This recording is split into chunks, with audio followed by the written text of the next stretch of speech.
Welcome to Kenton Teaches. Enjoy the video. You start by signing into your Microsoft account. This links licenses and shortcuts. Once signed in, make sure store installs are allowed in settings because blocked installs prevent shortcuts. Then open the Microsoft Store and find the app you want. You do this now so the next steps operate on an installed app. Don't delay. While the app page loads, check version and permissions. This avoids surprises when creating a desktop shortcut later. Install the app by clicking Install or Get. Wait until it finishes.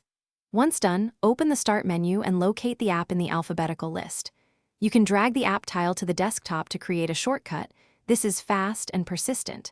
If dragging doesn't work, right-click the app, choose More, then open File Location.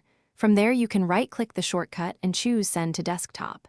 These alternate routes guarantee a desktop icon for Microsoft Store. Finish by arranging the new desktop icon where you want it, and consider pinning the app to the taskbar or Start for faster access. If the desktop shortcut still won't appear, open Run, type Shell, Apps folder, find the app, right-click and create shortcut. Windows will place one on your desktop. If the app won't launch, check for store updates or reinstall the app.